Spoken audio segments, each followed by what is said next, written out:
आप सभी साधकों का आपके अपने चैनल मेडिटेशन विद स्पिरिचुअल राजयोगी पर स्वागत है। आप सभी साधक ध्यान तो करते हैं, पर ध्यान से जो ऊर्जा जागृत होती है उसे किसी कारणवश खो देते हैं। साधक की किन किन गलतियों के कारण ऊर्जा का नाश होता है, क्या आप भी तो ये गलती नहीं कर रहे? इस वीडियो को अंत तक देखने पर आपको पता चलेगा। साधक की सबसे पहली गलती, बिना आसन बिछाए ध्यान साधना में बैठना। अधिकतर साधक ध्यान साधना तो करते हैं, पर ध्यान साधना में बैठने के लिए किसी विद्युत रोधी आसन या सुविधाजनक आसन का उपयोग नहीं करते हैं, जिसके कारण ध्यान के समय जो ऊर्जा जागृत होकर ऊपर सभी चक्रों में बहती है वह नीचे की ओर जाने लगती है और मूलाधार से होती हुई वह पृथ्वी द्वारा अवशोषित कर ली जाती है। इससे साधक को क्या हानि होती है? साधक ध्यान के माध्यम से अपनी जैविक शक्ति में जो ऊर्जा के रूप में होती है वृद्धि करता है। यदि साधक ध्यान में आसन का उपयोग नहीं करता, आसन बिछाकर नहीं बैठता, तो ध्यान में जैविक शक्ति के रूप में निहित यह ऊर्जा पृथ्वी में अवशोषित कर ली जाती है, जिससे ऊर्जा की हानि होती है। दूसरी गलती, सही पोस्चर में न बैठना। जब आप ध्यान साधना में बैठते हैं तो आपका पोस्चर सही होना चाहिए। राजयोगी जी साधकों को ध्यान में बैठने के लिए पद्मासन व सिद्धासन लगाकर बैठने का निर्देश देते हैं तथा वे गूदा द्वार, नाभि के पीछे रीढ़ की हड्डी, कंधे, गर्दन व पलकों को ढीला रखकर बैठने को कहते हैं, जिससे आपकी ऊर्जा जो ध्यान के समय आप अर्जित करते हैं ऊपर की ओर बिना किसी बाधा के बह सके। यदि आप ऐसा नहीं करते, सही पोस्चर में नहीं बैठते, तो ये ऊर्जा का मार्ग अवरुद्ध हो जाता है, जिससे आपकी ऊर्जा बचने की बजाय घटती है। तीसरा कारण, ध्यान साधना से उठने के बाद नंगे पैर जमीन पर चलना। ध्यान साधना करने के लिए आपने आसन का उपयोग तो किया है, आप आसन बिछाकर सही पोस्चर में बैठे हैं और आप ध्यान कर रहे हैं, लेकिन ध्यान साधना से उठने के बाद आप अपने पैर ज़मीन पर रख देते हैं अथवा दीवार को छू लेते हैं, जिससे आपकी जागृत हुई ऊर्जा जल्द ही नष्ट होने लगती है। इससे काफ़ी मात्रा में आपकी ऊर्जा का ह्रास होता है। इस गलती से बचने के लिए क्या करें? तो जब भी आप ध्यान साधना में बैठते हैं, उससे उठने के बाद आप अपने पैरों पर चप्पल पहन लीजिए। न्यूनतम 20 मिनट और ध्यान साधना से उठने के बाद अधिकतम 1 घंटे तक आप पैरों में चप्पल पहन सकते हैं, जिससे ध्यान में जागृत ऊर्जा का नाश ना हो सके। ध्यान साधना कर रहे साधकों की चौथी और सबसे बड़ी गलती ये है कि वह ब्रह्मचर्य के नियमों का पालन नहीं करते। अब ये ब्रह्मचर्य के नियम क्या हैं? तो जब कोई साधक ध्यान साधना करता है, तो यदि साधक गृहस्थ है तो उसे 15 दिन के ब्रह्मचर्य का पालन करना चाहिए, और यदि साधक गृहस्थ नहीं है तो उसे नैष्ठिक ब्रह्मचारी रहना चाहिए। यदि साधक ब्रह्मचर्य के नियम का पालन करता है तो वह अपनी ऊर्जा बचा सकता है, और यदि ब्रह्मचर्य के नियम का पालन नहीं करेगा तो उसकी ऊर्जा का नाश होगा। साधक की पांचवी गलती, जिसके कारण ध्यान से जागृत ऊर्जा का नाश होता है, वह है ध्यान साधना में आए हुए अनुभवों का किसी अन्य साधक के साथ साझा करना। साधक जाने अनजाने अपने ध्यान के अनुभवों को दूसरों के साथ साझा करता है। साधक को यह गलती कभी नहीं करनी चाहिए। इससे साधक की ऊर्जा का नाश होता है। यदि आप भी यह गलती कर रहे हैं तो आप अपने अनुभव को किसी अन्य साधक के साथ साझा न करें।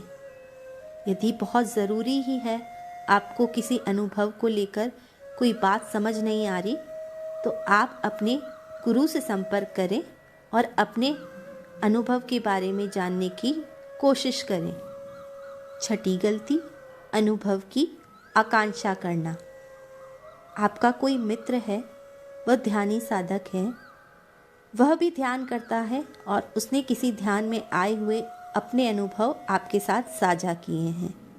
आप क्या गलती करते हैं? जब भी आप ध्यान साधना में बैठते हैं तो आप उन अनुभवों की आकांक्षा करने लगते हैं। आप भी चाहते हैं कि जैसा उस साधक ने अपने ध्यान में अनुभव किया है, वह अनुभव आप भी जब ध्यान साधना में बैठें तो आपको भी दिखाई दे। ऐसा करने से साधक की ऊर्जा नष्ट होती रहती है और साधक को पता भी नहीं चलता। साधक की 7वीं गलती है ध्यान साधना के साथ अन्य कोई साधना अथवा मंत्र जाप करना।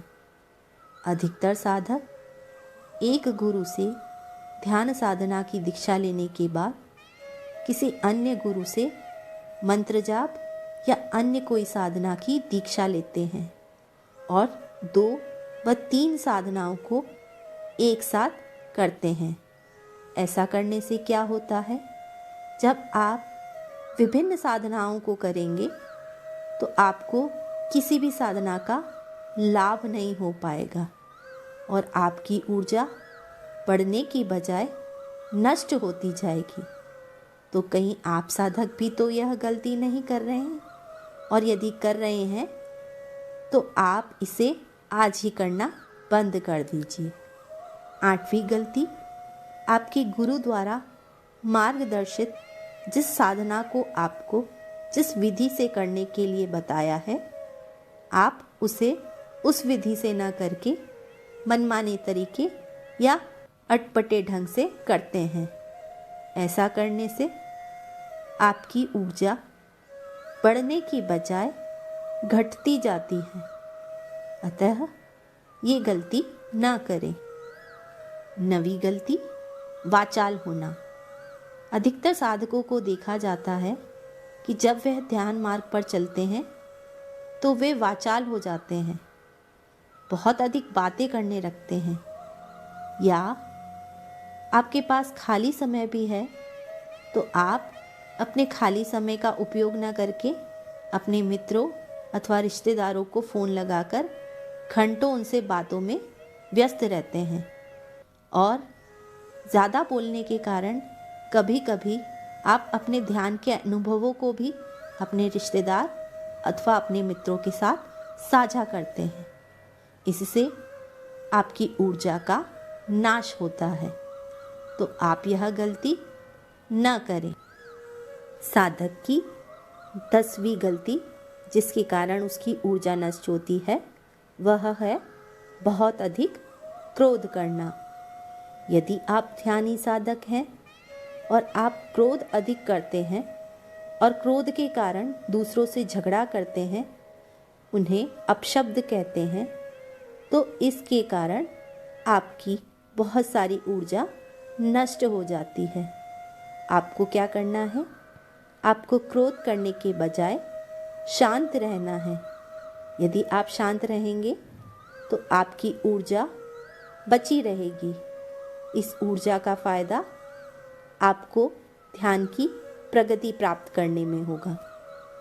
साधक की 11वीं गलती, ध्यान की अनियमितता।